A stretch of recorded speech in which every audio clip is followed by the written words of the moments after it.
2 مارچ 1993 قاری محمد حنیف صاحب ملتانی لیڈز برطانیہ میں خطاب فرما رہے ہیں بموقع عید الفطر. سماعت فرمائیں. شکریہ.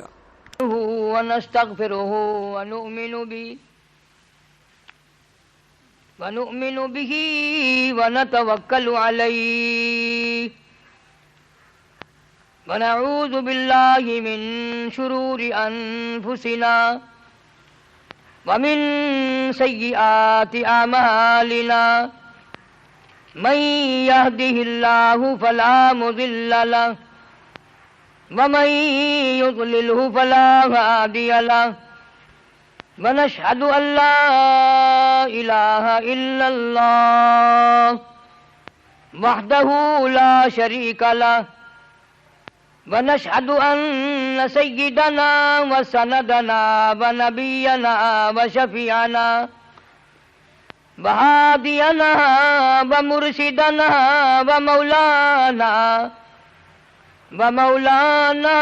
محمدا عبدہ ورسولہ ارسلہ بالحق بشیرا ونذیرا صلی اللہ تعالی علیہ وعلی آلہ واصحابہ وازواجہ وذریاتہ وبارک وسلم تسلیما کثیرا کثیرا. اما بعد فإن خیر الحدیث کتاب اللہ وخیر الہدی ہدی محمد صلی اللہ علیہ وسلم وشر الامور محدثاتها وکل محدثۃ بدعہ وکل بدعۃ ضلالہ وکل ضلالۃ فی النار. وقال النبی صلی اللہ علیہ وسلم لکل قوم عید وہذا عیدنا. صدق اللہ العلی العظیم وصدق رسولہ النبی الکریم ونحن علی ذلک لمن الشاہدین والشاکرین والحمد للہ رب العالمین. اللہم صل علی محمد وعلی آل محمد کما صلیت علی ابراہیم وعلی آل ابراہیم انک حمید مجید. اللہم بارک علی محمد وعلی آل محمد کما بارکت علی ابراہیم وعلی آل ابراہیم انک حمید مجید. محترم بزرگوں، عزیز دوستو، اللہ تعالیٰ جل شانہ کا کروڑا احسان اور شکر ہے کہ اس کی توفیق اور عنایت سے رمضان المبارک کے ہم نے روزے رکھے، تراویاں پڑھی، قرآن پاک کی تلاوت کی، صدقہ زکوٰۃ خیرات کیا. اللہ تعالیٰ ہر عبادت کو اپنی مہربانی سے قبول فرمائے اور اس کو اجر عظیم کا ذریعہ بنائے. حقیقت یہ ہے کہ رمضان المبارک بھی غمخواری کا مہینہ ہے اور صبر کا مہینہ ہے، اللہ کے ذکر کرنے کا مہینہ ہے. ویسے بھی ایک آدمی کو مہینہ بھر عادت ڈالنے سے عادت بڑھ پڑ جاتی ہے، لیکن اس کا یہ مطلب ہرگز نہیں کہ وہ عید کے بعد سب چیزوں کو چھوڑ بیٹھے. حدیث پاک میں آتا ہے کہ عمل اللہ کے یہاں وہ مقبول ہے جس میں دوام ہو، جس میں ہمیشگی پائی جاتی ہو. کسی نے حضرت مولانا محمد قاسم صاحب نانوتوی رحمۃ اللہ علیہ سے پوچھا کہ حضرت نماز پڑھ کے خالی چلے جاتے ہیں، معلوم نہیں قبول ہوئی کہ نہیں. تو بڑا اچھا جواب ارشاد فرمایا اگر ظہر کے بعد عصر کی نماز کی توفیق ہو گئی تو سمجھو ظہر کی اللہ نے قبول کی تو عصر کی توفیق دی. اگر عصر کے بعد مغرب کی نماز کی توفیق ہو گئی تو سمجھو کہ عصر کی نماز اللہ نے پہلے قبول کر کے پھر مغرب میں آنے کی توفیق دی. تو جن لوگوں نے رمضان المبارک میں بڑی دل جمی سے، شوق سے، ذوق سے نمازیں پڑھی، اب اگر نمازیں پڑھتے رہیں گے تو سمجھو کہ رمضان کے مہینے کی نمازیں قبول ہو گئی. اللہ تعالیٰ پہلے قبول فرماتے ہیں اور پھر اجر کی اور اس کے دوبارہ ادا کرنے کی توفیق عطا فرماتے ہیں. صحابہ کرام رضوان اللہ تعالی علیہم اجمعین چونکہ نبی صلی اللہ علیہ وسلم کے شاگرد تھے، حضور کی صحبت میسر تھی. آپ کو تو زندگی بھر میں حضور صلی اللہ علیہ وسلم کی خام میں بھی زیارت نہیں ہوئی. اور صحابہ کرام وہ خوش نصیب جماعت ہے جن کو ایک ایک دن میں کئی مرتبہ حضور صلی اللہ علیہ وسلم کی زیارت ہوتی تھی. اس جماعت کے بارے میں آپ کو کیا بتاؤں جنہوں نے 23 برس تک امام الانبیاء کے پیچھے کھڑے ہو کر نمازیں پڑھی، سارا قرآن کریم حضور صلی اللہ علیہ وسلم سے یاد کیا، مسائل پوچھتے تو حضور صلی اللہ علیہ وسلم سے، مرید بننے کے لیے آتے تو تیرا پیر چشتی ہوگا، میرا پیر نقشبندی ہوگا، کسی کا پیر قادری ہوگا، کسی کا پیر سہروردی ہوگا. صحابہ کرام کا پیر امام الانبیاء مدنی کریم صلی اللہ علیہ وسلم ہے. یہ اتنی بڑی خوش نصیب جماعت تھی جن کا انتخاب خداوند عالم نے خود فرمایا. اپنے نبی کے لیے جماعت بھی اللہ کا انتخاب ہے، خود پیدا کرتا ہے خدا کے. اور علماء نے مسئلہ لکھا ہے کہ صحابہ کرام کا مقابلہ دنیا میں کوئی نہیں کر سکتا. اس لیے ساری دنیا کی عبادتیں، نمازیں، حج، زکوٰۃ، تلاوت اللہ کے نبی کے صحابی کا ایک سجدے کا مقابلہ نہیں کر سکتے. فرق ہے ان میں ہم میں بڑا زبردست. ان کا استاد دیکھو، ان کا پیر دیکھو، ان کا امام دیکھو. اگر وہ ملازمتوں میں تھے، کیپٹن تھے، میجر تھے، کرنل تھے، جنرل تھے، اس فوج کے کمانڈر ان چیف محمد عربی صلی اللہ علیہ وسلم کی فوج میں یہ لوگ شامل تھے. اور ان کو اتنا موت کا اشتیاق تھا کہ حضرت خالد بن ولید رضی اللہ تعالی عنہ نے 125 جنگ لڑے اور ایک جنگ میں بھی ہار نہ ہوئی. آخری وقت آیا، حضرت خالد بن ولید رو رہے تھے. کسی صحابی نے پوچھا کیا بات ہے، روئے کیوں؟ فرمایا ساری عمر جنگ کیے، جہاد کیے، اور آج بستر پہ موت آ رہی ہے. تو صحابی بڑا عقل مند تھا، کہنے لگا خالد یہ بتاؤ حضور صلی اللہ علیہ وسلم نے تمہیں لقب کیا دیا ہے؟ تو فرمایا میرا لقب حضور صلی اللہ علیہ وسلم نے سیف اللہ فرمایا. فرمایا تو اس کا یہ مطلب ہوا اگر تم شہید ہو جاؤ تو اللہ کی تلوار ٹوٹ جائے. تم شہید نہیں ہو سکتے، تم تو اللہ کی تلوار ہو. اللہ کے نبی نے جن کو اللہ کی تلوار بتایا، ان کے روزے اور ان کی نمازیں اور ان کی عبادتیں ساری دنیا سے اعلیٰ اور ساری دنیا سے عرفہ اور ساری دنیا کی تمام نیکیوں کی جڑ ہے صحابہ کرام. اس لیے کبھی بھول کے بھی یہ خیال نہ کرنا کہ ہم ان لوگوں کا مقابلہ کر سکتے ہیں. یوں فرمایا مدنی کریم صلی اللہ علیہ وسلم نے، تم احد پہاڑ سونا خرچ کرو اللہ کی راہ میں، میرے صحابی کی 2 کھجوروں کا مقابلہ نہیں ہو سکتا. ان کا ذوق اور تھا، ان کا شوق اور تھا، ان کی تمنائیں اور تھی، ان کی حسرتیں اور تھیں. آخری دم تک ان کی حسرتیں کچھ اور ہی تھیں جو ہمارے قریب سے نہیں گزرتی. نبی کریم صلی اللہ علیہ وسلم عید کی نماز، عید کے لیے تشریف لے جا رہے ہیں. بچوں کو کھیلتے دیکھا اور ایک بچہ علیحدہ کھڑا ہو کے رو رہا ہے. اس نبی صلی اللہ علیہ وسلم کی عادت تھی کمزور کے پاس آنا، محتاج کے کام آنا. اس بچے سے پوچھا بھی سب بچے کھیل رہے ہیں، تو کیوں رو رہا ہے؟ کہنے لگا میرے ماں باپ نہیں ہیں، ان لوگوں کے تو ماں باپ ہیں، اس لیے خوشی منا رہے ہیں، میں کیسی خوشی مناؤں؟ جناب مدنی کریم صلی اللہ تعالی علیہ وسلم نے اس بچے کو ساتھ لیا، گھر لے گئے، نہلایا دھلایا، کپڑے پہنائے، واپسی میں تشریف لائے. اس بچے نے حضور کریم صلی اللہ علیہ وسلم کی انگلی پکڑی ہوئی ہے. جہاں وہ بچے کھیل رہے تھے سارے بچے آ کر کے کہنے لگے تجھے کیسے یہ بات موقع مل گیا؟ کہنے لگا میرے ماں باپ نہیں ہیں، میں یتیم ہوں، میرے باپ حضور صلی اللہ علیہ وسلم آج سے بن گئے، میں حضور صلی اللہ علیہ وسلم کا بیٹا بن گیا. مدینے پاک کے اور بچے بھی رونے لگے، اے کاش ہمارے بھی ماں باپ مر جاتے، ہم بھی آج یتیم ہوتے، نبی کریم صلی اللہ علیہ وسلم کی انگلی پکڑ کے ہم بھی چلتے. کمزوروں کا وارث، بے سہاروں کا سہارا جناب مدنی کریم صلی اللہ تعالی علیہ وسلم ہر ایک کے کام آئے. ایک دن بیٹھے بٹھائے جلیبیب رضی اللہ تعالیٰ عنہ صحابی کو گود میں بٹھا لیا اور پیار کر کے فرمایا جلیبیب تمہاری شادی ہوئی کہ نہیں؟ عرض کیا یا رسول اللہ میرا گھر نہیں، در نہیں، زر نہیں، پر نہیں، جھونپڑا بھی کوئی نہیں، میری شادی کون کرے؟ فرمایا جاؤ فلاں صحابی کے پاس لڑکی ہے، میرا جا کر کے پیغام دے دو اسے، تم اپنی شادی کر لو.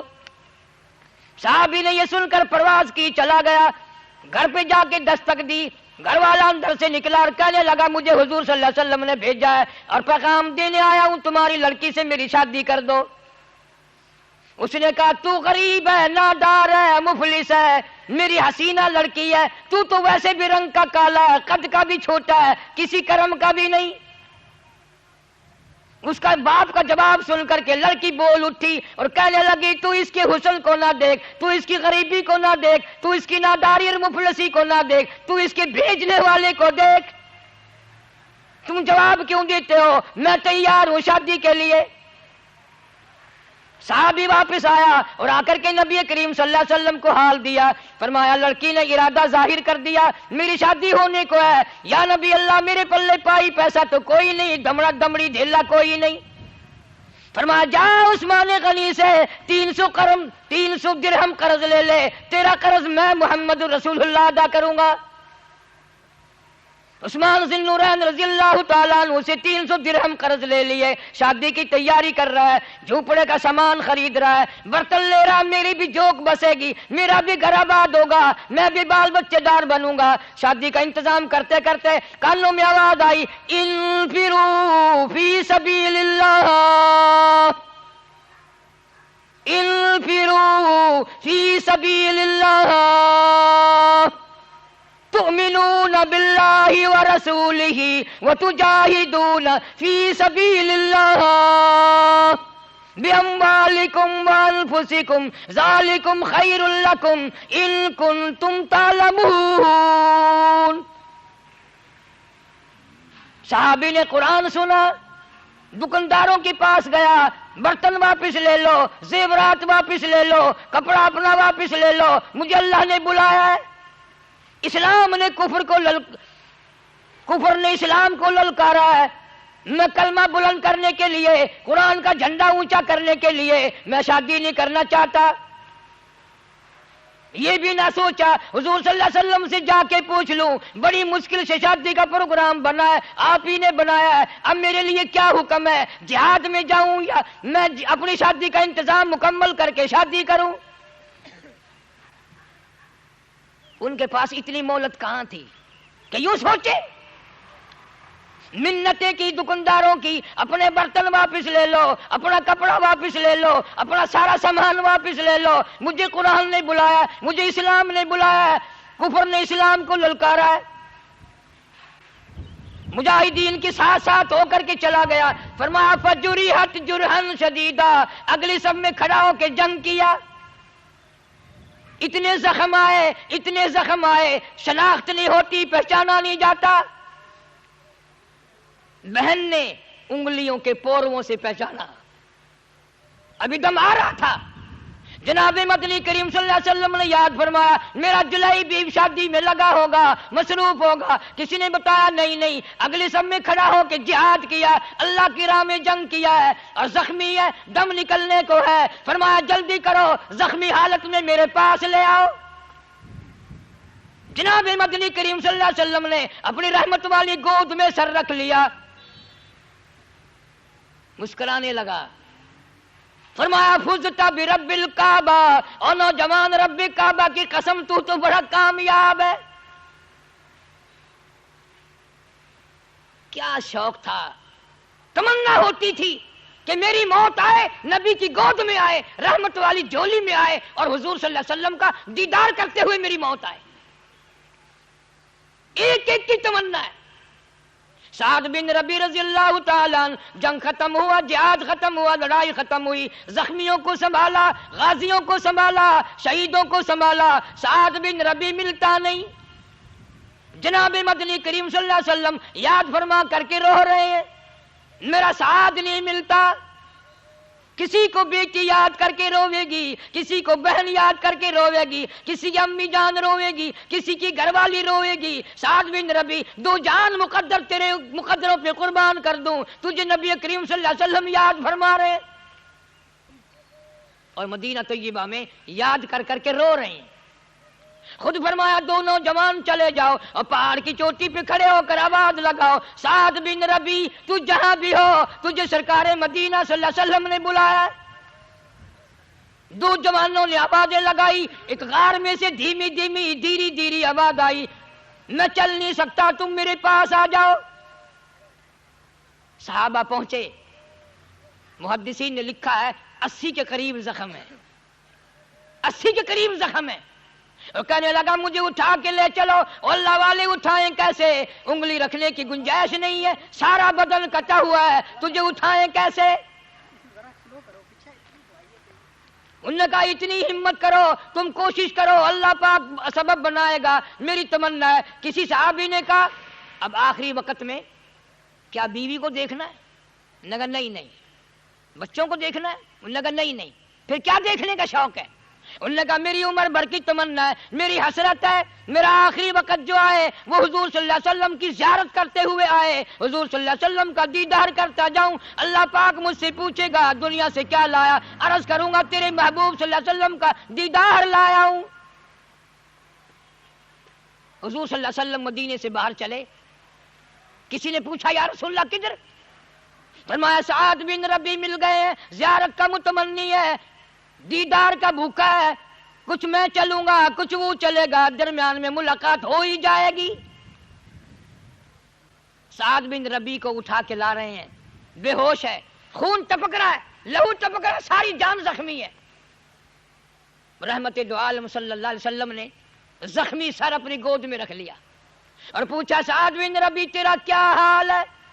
صحابی کہنے لگا یا رسول اللہ میرے دکھڑے ٹل گئے، میرے غم غلط ہو گئے، میری پریشانیاں چلی گئی، تیرا دیدار مل گیا، مجھے سب کچھ مل گیا۔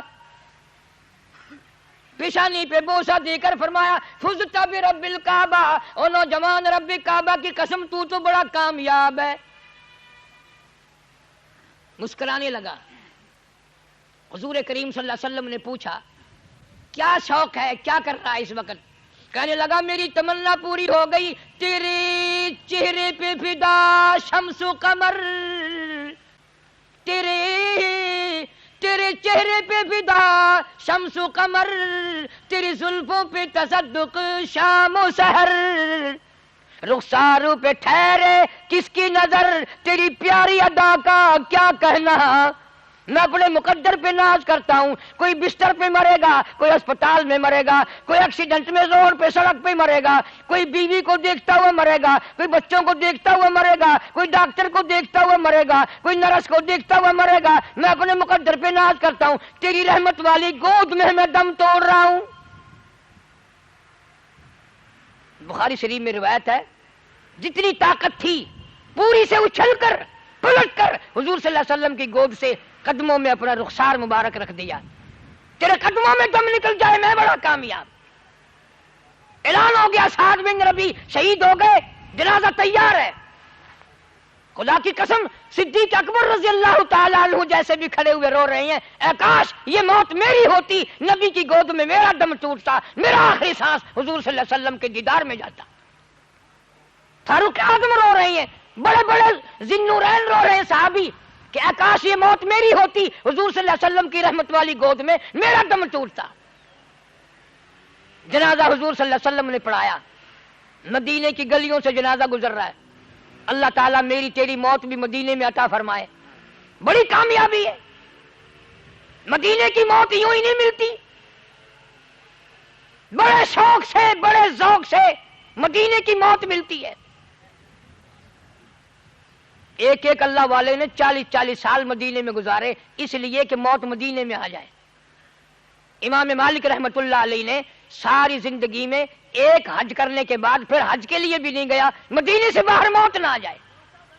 اور ادب اتنا کرتا تھے مدینے کا، ساری زندگی میں 3 میل کے ایریے میں چھوٹا پیشاب بھی نہ کیا امام مالک رحمت اللہ علیہ نے، اور ساری زندگی میں مدینے پاک میں جتی کبھی نہیں پہنی، اس لیے کہ کہیں میرا جتی والا پیر وہاں نہ رکھا جائے جہاں حضور صلی اللہ علیہ وسلم کا قدم مبارک رکھا گیا تھا، بے ادبی نہ ہو جائے۔ ایسے ایسے اللہ والے لوگ آئیں گے، عاشق لوگ جو ہوتے ہیں وہ ان ساری چیزوں کا خیال کرتے ہیں، اور وہ توحید کا سب سے پہلے خیال کرتے ہیں، توحید کے بغیر تو کچھ بھی نہیں۔ سارے دین کی مدارت اللہ کی توحید پہ ہے، شرک بھی کرتا رہا عبادت بھی کرتا رہا، پھر کیا ہوا؟ کچھ بھی نہیں۔ مدینے کی گلیوں سے جنازہ گزر رہا ہے، حضرت ابو ہریرہ رضی اللہ تعالیٰ عنہ فرماتے ہیں کہ میں تو ہر وقت حضور صلی اللہ علیہ وسلم کی اداؤں کو دیکھتا تھا، تو آپ ایڑیاں اٹھا اٹھا کر پنجوں کے بل چل رہے ہیں جنازے کے ساتھ ساتھ. سبحان اللہ، وہ کتنا مبارک جنازہ ہوگا جو حضور صلی اللہ علیہ وسلم نے پڑھایا، اور جنازے کے ساتھ بھی حضور صلی اللہ علیہ وسلم تشریف لے جا رہے ہیں. ابو ہریرہ نے عرض کیا یا رسول اللہ، کانٹے نہیں، روڑا نہیں، پتھر نہیں، آپ یوں تنگی سے چل رہے ہیں، کیا بات ہے؟ فرمایا انی ارا ما لا ترا، ابو ہریرہ جو میں دیکھوں تم نہیں دیکھ سکتے.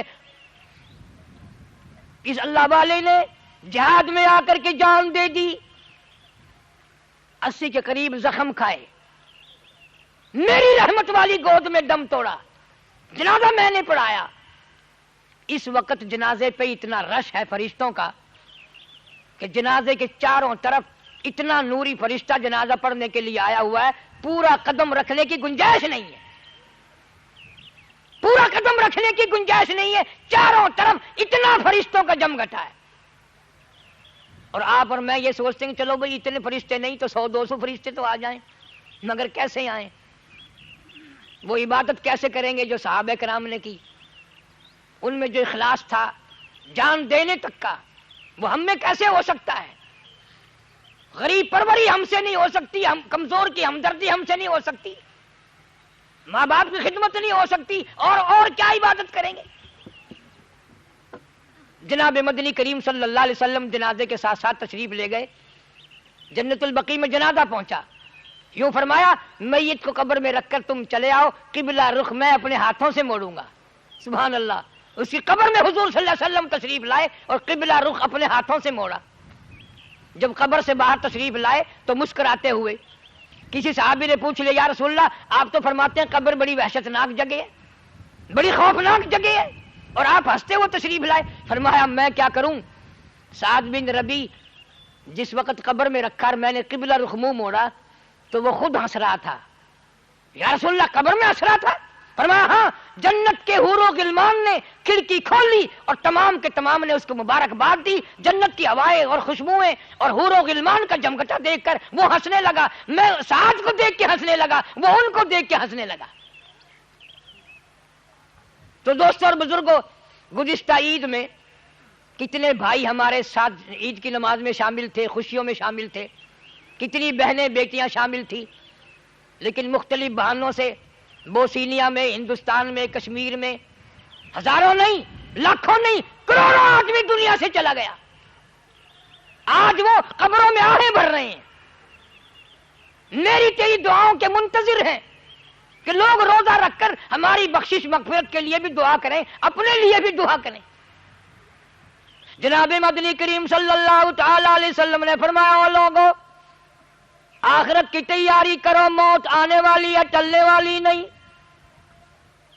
ارشاد فرمایا جناب مدنی کریم صلی اللہ علیہ وسلم نے او لوگو، میری امت پہ ایک وقت ایسا آئے گا، لوگ اتنے بگڑیں گے، معاشرہ اتنا برباد ہوگا، ماحول اتنا غلط ہوگا، کلمہ پڑھتے ہوئے موت نہیں آئے گی، قرآن پاک کی تلاوت کرتے ہوئے موت نہیں آئے گی، درود پاک پڑھتے ہوئے موت نہیں آئے گی، ادھر موت کا جھٹکا لگے گا، ادھر منہ میں کنجری کا گانا ہوگا. جناب مدنی کریم صلی اللہ تعالی علیہ وسلم نے فرمایا ایسا خطرناک وقت آئے گا، صبح کو آدمی اچھا بھلا مومن مسلمان ہوگا، شام کو موت آئی تو جنازہ کافر کا اٹھ رہا ہوگا. جناب مدنی کریم صلی اللہ علیہ وسلم نے ارشاد فرمایا وقت ایسا آئے گا، ہر کمرے سے، ہر بلڈنگ سے، ہر کوٹھی سے، ہر بنگلے سے چاروں طرف سے کنجری کی آواز آنے لگے گی.